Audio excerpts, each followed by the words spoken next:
நீங்க உட்பட எல்லார்கிட்டயும் கிருஷ்ணாவோட அப்பா துபாயில இருக்காருன்னு சொல்லிட்டு இருக்கேன்ல. ஆமா, அது உண்மை இல்ல. கிருஷ்ணாவோட அப்பா இங்கதான் இருக்காரு. உங்க தம்பி என் பொண்ணை கல்யாணம் பண்ணிக்கலன்னா தொலையட்டும்.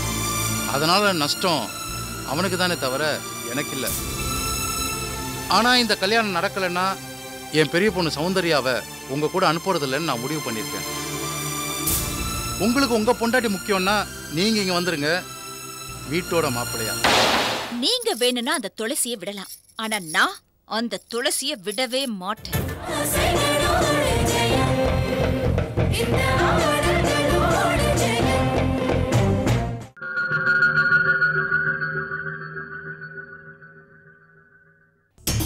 வாங்க சார்.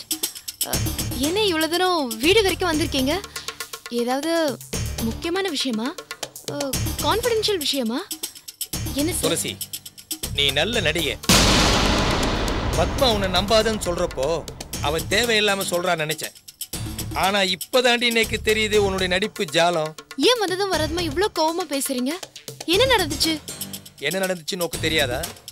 இல்ல தெரிஞ்சுக்கிட்டே தெரியாத மாதிரி நடிக்கிறியா? உண்மையிலே உனக்கு என்னுடைய கோவத்தோட அர்த்தம் தெரியலன்னா இதோ உன் பக்கத்துல நிற்கிறாங்களே உங்க அக்கா, அவங்கள கேளு. என் அக்கா நடந்துகிட்ட விதத்துக்கு உங்ககிட்ட நான் மன்னிப்பு கேட்டுக்கிறேன். என்னதான் பிரச்சனையா இருந்தாலும் என் அக்கா சுதர்ஷன் அடிச்சது தப்புதான். நான் கூட அக்காவை அது விஷயமா தான் சத்தம் போட்டுட்டு இருக்கேன். வேணும்னா என் அக்காவை உங்க அம்மா காலில் விழுந்து மன்னிப்பு வேணாலும் கேட்க சொல்றேன். ஏன் உங்க அக்கா இப்போ எங்க கிட்ட மன்னிப்பு கேட்டுட்டா அவங்க செஞ்சதெல்லாம் சரியாயிடுமா? என் மாமா அவமானப்பட்டது தானே. உன்னோட குழந்தைக்கு உடம்பு சரியில்லைங்கிறப்போ நான் வந்து நின்னேன். உனக்கு 1 லட்சம் ரூபாய் கொடுத்து நான் உதவி பண்ணேன். நான் எவ்வளவு சிரமப்பட்டிருப்பேன் தெரியுமா? உன் குழந்தைக்கு ஆபரேஷன் நல்லபடியா முடிஞ்சு அவ குழைச்சி எழுந்து நடமானன்றதுக்காக நான் வேண்டாத தெய்வம் இல்லை. ஆபரேஷன் கூட துணைக்கு நான் இருந்திருக்கேன். அப்ப வந்து எல்லாரோட எதிரிலையும் எவ்வளவு கோவமா எவ்வளவு கேவலமா பேசுறேன் தெரியுமா? உன் குழந்தை ஆபரேஷனுக்கு அப்புறம் நீ கஷ்டப்படாம இருக்கவும் இந்த வீட்டை மீக்கிறதுக்கும் உன்னோட இந்த வீட்டு குடும்ப செலவுக்கு பணம் தேவைப்பட்டது. இது தெரிஞ்சு நான் உனக்கு நல்ல சம்பளத்துல ஒரு கௌரவமான வேலையை நான் என் ஆபீஸில் போட்டு கொடுத்தேன். உனக்கு நான் வேலையை கொடுத்ததுக்கு அப்புறம் பத்மா உன்னை வேலையிலேருந்து நிப்பாட்ட சொன்னப்போ உனக்காக நான் அவகிட்ட எவ்வளவு போராடி இருப்பேன் நேக்கு தாண்டி தெரியும். நான் எதுக்காக உனக்கு இவ்வளவு செய்யணும்? யார் நீ? உனக்கு எனக்கு என்ன இருக்கு? ஒரு மனிதாபிமானம் தான். உனக்கு செஞ்ச உதவிக்கெல்லாம் அந்த மனிதாபிமானம் தான் காரணம். ஆனா நீ என்னுடைய சகல உதவிகளை ஏத்துக்கிட்டு நீ பத்மா ஏதோ உண்மையை சொல்லிட்டாங்கிறதுக்காக ஏன் மாமாவை உன் அக்காவை வச்சு அடிக்க வச்சு பழி வாங்கியிருக்க. துளசி, உனக்கு ஒன்று ஞாபகம் இருக்கா? நீ அடிக்கடி சொல்லுவியே, நீங்க செஞ்ச உதவிக்கெல்லாம் நான் என்ன கைமாறு செய்ய போறேன்னு. உங்க அக்காவை வச்சு என் மாமாவை அடிச்சு நல்ல கைமாறு செஞ்சிட்டமா. இதான் உன் நன்றி விசுவாசமா? வெரி குட், நன்னா இருக்கு. இவ்வளவு தூரம் கேக்குறாருல, இப்பவாவது சொல்லு துளசி. இப்படி மௌனமா இருக்கிறது உனக்கே எதிரியா மாறும். எல்லா நேரத்திலையும் மௌனம் ஜெயிக்காது துளசி.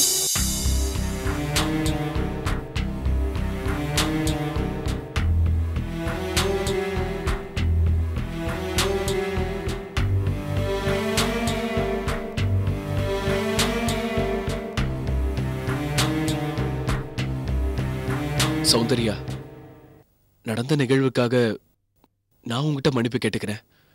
நீ எல்லாத்தையும் மறந்துட்டு என் கூட நம்ம ஆத்துக்கு வா. நீ இங்கேயும் நான் அங்கேயுமா இருந்தா நல்லாவா இருக்கு? இதால நம்ம குழந்தையோட ஃபியூச்சர் தானே பாதிக்கும். தயவு பண்ணி கிளம்பு சௌந்தர்யா. இத பாரு சௌந்தர்யா, இனிமே சுரேஷ் உன்கிட்ட எந்த பிரச்சனையும் வச்சுக்க மாட்டான். அத நான் பாத்துக்கிறேன். அதுக்கு நான் பொறுப்பு. என்ன சௌந்தர்யா, நான் உன்கிட்ட இவ்வளவு கெஞ்சி பேசுறேன், நீ எந்த பதில் பேசாம இருந்தா என்ன அர்த்தம்?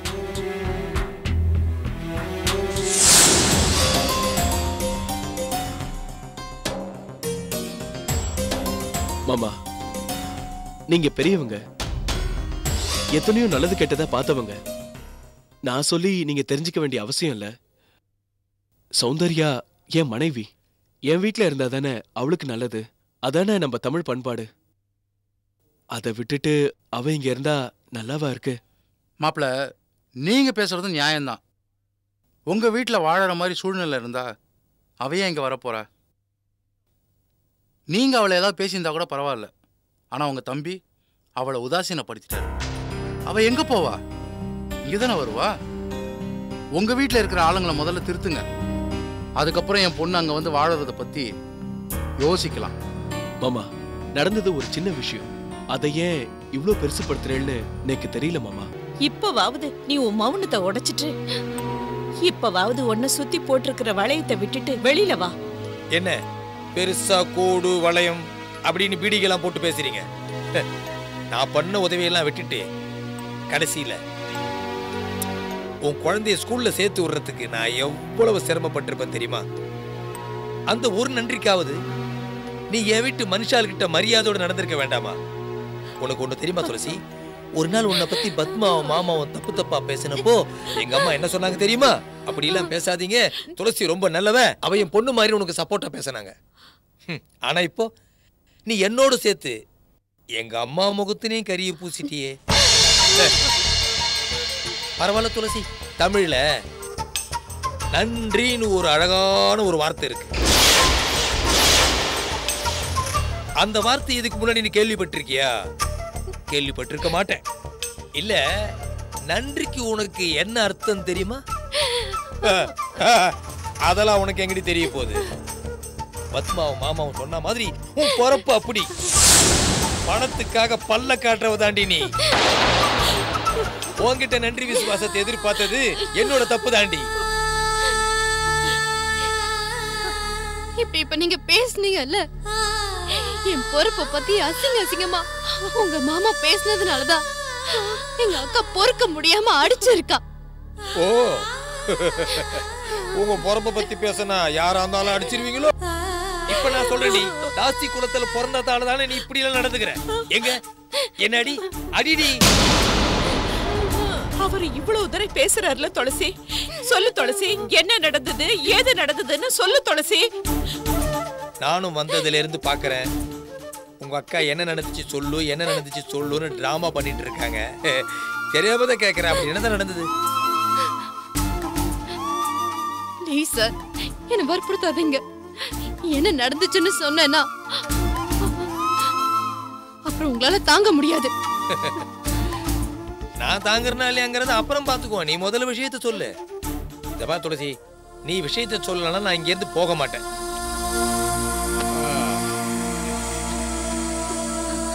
இப்ப என்ன, என் வாழ்க்கையில என்ன நடந்துச்சுன்னு உங்களுக்கு தெரிஞ்சே ஆகணும், அவ்வளவுதானே?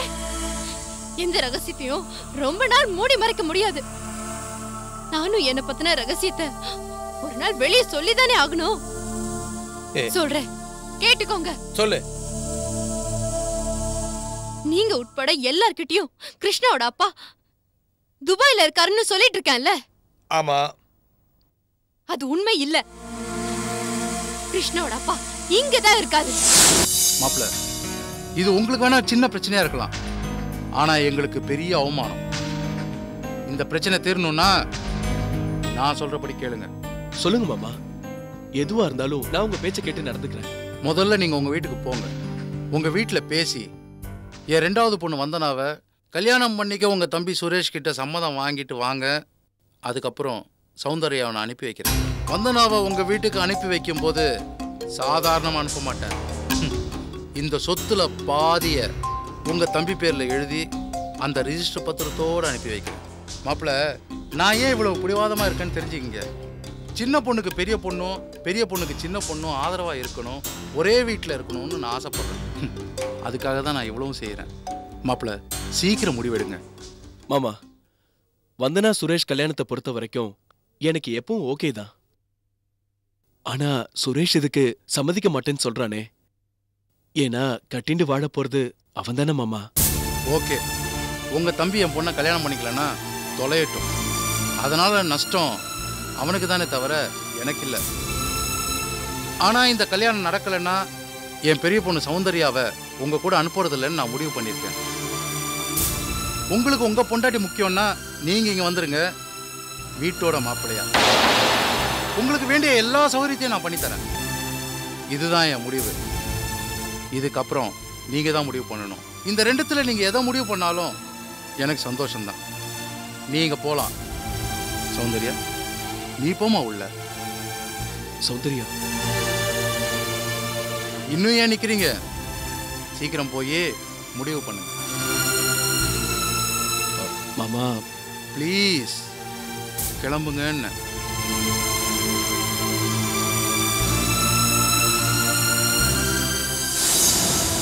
இதே ஊர்ல தான் இருக்காரு. அவரு உங்க வீட்ல தான் இருக்காரு.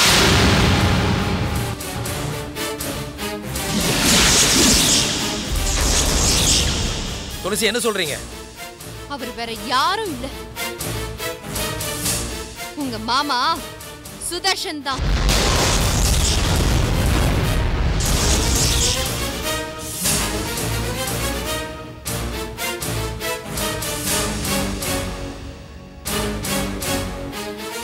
நீ சொல்றது உண்மைதானா? நான் சொல்றது அத்தனை உண்மைதான், சத்தியமா உண்மைதான். அன்னைக்கு ரங்கா பிறந்த நாள் போது நான் அவமானப்பட்டு நின்னப்போ நான் யாரு என்னன்னு போட்டு உடைச்சிருப்பேன். ஆனா எனக்கு எவ்வளவு உதவி செஞ்ச உங்களுக்காகவும், என் மேல அதிகமா பாசம் வச்சு என்ன மகளா பாக்குற உங்க அம்மாவுக்காகவும் அன்னைக்கு இதெல்லாம் நான் சொல்லல. எனக்கும் சுதர்ஷனுக்கும் இருந்த தொடர்பு, சுதர்ஷன் மூலமா எனக்கு கிருஷ்ணா பிறந்தது எல்லாமே பத்மாவுக்கு தெரியும்.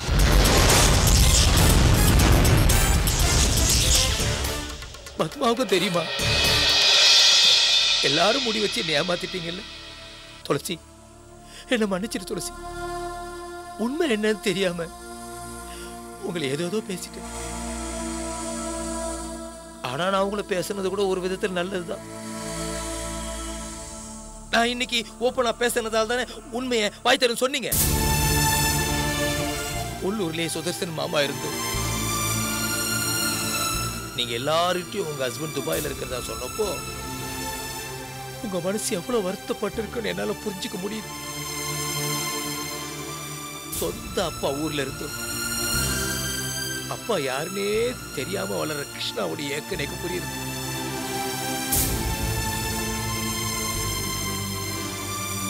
துளசி, இப்ப சொல்றேன், இனிமே இது உங்களுடைய பிரச்சனையே கிடையாது. இது முழுக்க முழுக்க என்னோட பிரச்சனை.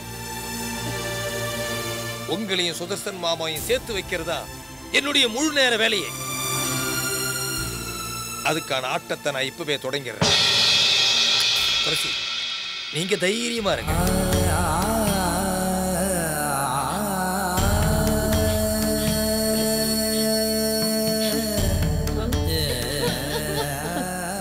துளசி, எந்த உண்மையும் மறைக்க முடியாதுன்னு நான் அன்னைக்கு உனக்கு சொன்ன பத்தியா? இன்னைக்கு உண்மையாயிடுச்சு. அதுதான் இப்ப நடந்திருக்கு. அன்னைக்கு நீ என் மேல கோவப்பட்ட, நான் சொன்னதை கேட்காம நடந்த. ஆனா இன்னைக்கு ஒன்னு அறியாம நீயே உண்மையை சொல்லிட்ட பத்தியா? இதத்தான் நான் அன்னைக்கே ரங்கநாயகி அம்மா கிட்ட சொல்லு, நமக்கு ஒரு நல்ல காலம் பிறக்கும்னு சொன்னேன். ஆனா நீ கேட்கல. காலம் கடந்தாலும் இன்னைக்கு ஸ்ரீவசனுக்கு தெரிஞ்சது ஒரு விதத்துல நல்லதுதாமா. எல்லாம் நல்லதா நடக்கும், நீ கவலைப்படாத. மாமா,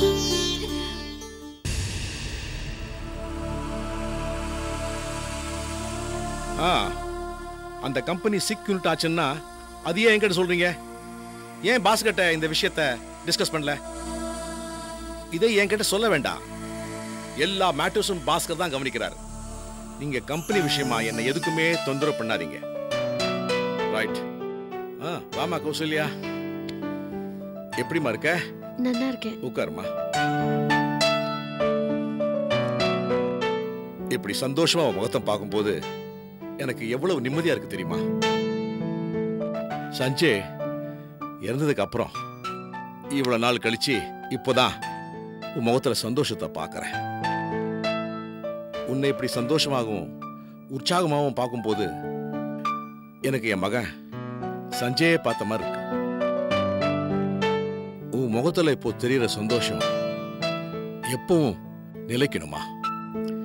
இனிமேலாவது உன் வாழ்க்கை முழுவதும் மகிழ்ச்சி நிறையட்டுமா? ஆமாம்மா, ட்ரஸ்ட் ஆரம்ப விழால நீயும் சுரேஷும் ஆட போற நாட்டிய நிகழ்ச்சிக்கான ஒத்திகை எல்லாம் எந்த அளவுல இருக்கு? நல்ல விதமா தான் ரிகர்சல் நடந்துட்டு இருக்கு மாமா.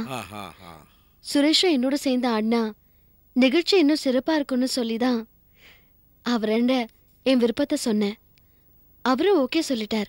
ஓ, இப்ப நாங்க 2 பேருமா சேர்ந்துதான் ரிகர்சல் பண்ணிட்டு இருக்கோம். வெரி குட், வெரி குட்மா. அந்த சுரேஷ் ரொம்ப நல்ல பையன்மா. அவனை நம்ம ஏமாத்துற மாதிரி சூழ்நிலை வந்திருந்தாலும் அவன் எதுவுமே மனசுல வச்சுக்கலம்மா. இன்னும் சாதாரணமாவே இருக்கிறான். இப்படிப்பட்ட பசங்களை இந்த காலத்துல பார்க்கறது ரொம்ப அபூர்வமா. நானும் அவருமா சேர்ந்து ரிகர்சல் பாக்குறச்சியே தெரிஞ்சு போச்சு இந்த நிகழ்ச்சி ரொம்ப பிரமாதமா வரப்போகுதுன்னு. இது வரைக்கும் நாங்க சேர்ந்து நடத்தின நிகழ்ச்சியிலேயே பிரமாதமான நிகழ்ச்சியா இது அமைய போறது. அறக்கட்டளை திருப்ப விழாவை அமக்கலப்படுத்திடலாம். நீங்க தைரியமா இருங்க மாமா. எனக்கு என்னம்மா கவலை?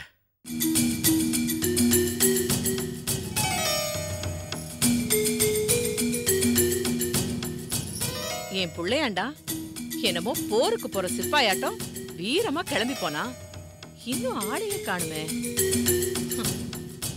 துளசி, இது வரைக்கும் அவனை ஏமாத்தினது வேற, அவனுக்கு கோபம் உச்சத்துல இருக்கும். திட்டி தீத்துட்டு வரதுக்கு நேரமாகுமோ என்னமோ. யாரு? ஏன் ஆத்துக்காரரா?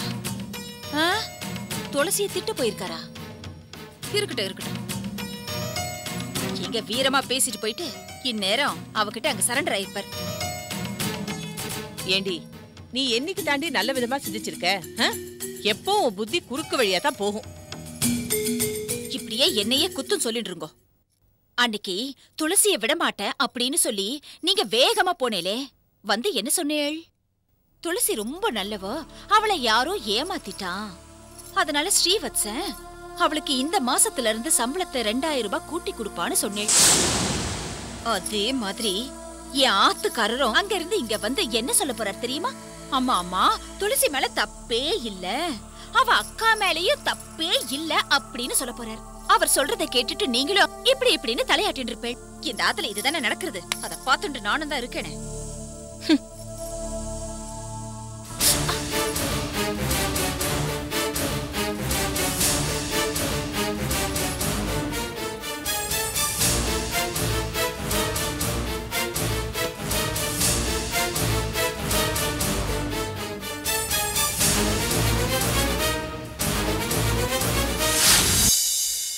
நீ எப்போ உன் மனசை மாத்திக்கிட்டு ட்ரஸ்ட் ஓப்பனிங் விழாவில் ஆடுறதுக்கு நீ சம்மதிச்சியோ அப்போவே என் கவலையெல்லாம் தீர்ந்துச்சுமா. பாஸ்கர், என்னங்கப்பா? விழா ஏற்பாடெல்லாம் எப்படி நடக்குது? நல்ல விதமா நடக்குதுங்கப்பா. எல்லா ஏற்பாடையும் சிறப்பா செஞ்சுக்கிட்டு இருக்கேன். ஆனா ஒண்ணு சொல்லுங்கப்பா. இந்த விழாவுடைய ஹைலைட்டே விழாவில் கௌசியும் சுரேஷும் ஆட போற நாட்டியம் தான். ஆமாப்பா. அதனால இந்த நாட்டிய நிகழ்ச்சியை ரொம்ப நல்ல ஃபோக்கஸ் பண்ணணும். விழாவை பத்தி நீங்க என்கிட்ட சொல்லிட்டீங்கல்ல, இனிமே நீங்க அதை மறந்துருங்க. இனி அது என்னோட வேலை. இந்த விழாவை எவ்வளவு சீரும் சிறப்புமா நடத்த முடியுமோ அவ்வளவு சீரும் சிறப்புமா நடத்திடுறேன். என்ன ஒண்ணு, சஞ்சய்க்கும் கௌசிக்கும் கல்யாணம் நடந்து அவங்க வரவேற்பு விழாவுக்கு ஏற்பாடு செய்ய வேண்டியன்னா, இப்போ அவன் செத்து அவனோட நினைவா ஆரம்பிக்க போற ட்ரஸ்டோட ஆரம்ப விழாவுக்கு ஏற்பாடு செய்யறத நினைச்சாதான் ரொம்ப வருத்தமா இருக்கு.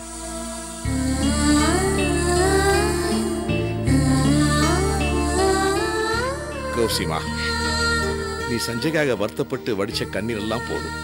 நீ சந்தோஷமா இருக்கிறதுக்கு தான் நான் இந்த நாட்டிய நிகழ்ச்சி ஏற்பாடு பண்ணி உன்னை ஆடவே சொன்னேன். இப்ப மறுபடியும் சஞ்சய் பத்தி பாஸ்கர் ஞாபகப்படுத்தி விட்டான். உன்னை கண்கலங்க வச்சுட்டான். கண்ணு தொடச்சுக்கமா, அடாத. சாரிப்பா, என் மனசுல தோணுச்சு, அது அப்படியே சொல்லிட்டேன். என்ன நீ இப்பதான் சஞ்சய் அண்ணனை மறந்துட்டு அண்ணி கொஞ்சம் கொஞ்சமா மாறிட்டு வராங்க. திரும்பி அவரை ஞாபகப்படுத்திட்டு பாரு அவங்க எவ்வளவு வருத்தப்படுறாங்கன்னு. அப்பா, அண்ணியை உள்ள கூட்டிட்டு போய் டிஃபன் சாப்பிட சொல்லுங்க. You right Nithya. வாமா கௌசி, சாப்பிட போலாம். என்னடா என்னாச்சு? அம்மா, நான் விசாரிச்ச அளவுல தப்பு அவ பேர்லயோ அவங்க அக்கா பேர்லயோ இல்லம்மா. தப்பு நம்ம மாமா பேர்ல தான் இருக்கு. அவங்க அக்கா தாட்சாயினி மாமா பார்த்தப்போ நான் பார்த்துல பத்மா துளசி அவமானப்படுத்தினா இல்லையா, அதை பத்தி விசாரிச்சிருக்காங்க. என் தங்கச்சி துளசிய அத்தனை பேர் முன்னாடி எதுக்காக அவமானப்படுத்தினீங்கன்னு அமைதியா நியாயமான முறையில் தான் விசாரிச்சிருக்கா. மாமா தான் டென்ஷன் ஆகி அவ குளத்தை பத்தியும் அவ பொறப்பை பத்தியும் தப்பு தப்பா பேசியிருக்காரு. ஆனா அவளும் எவ்வளவு பொறுமையா தான் இருந்திருக்கா. மாமா தான் எல்லாம் மீறி எக்ஸ்ட்ரீம் ரேஞ்சில் அசிங்கமா பேசியிருக்காரு. அவங்களும் கொஞ்சம் எமோஷன் ஆயிட்டாங்க.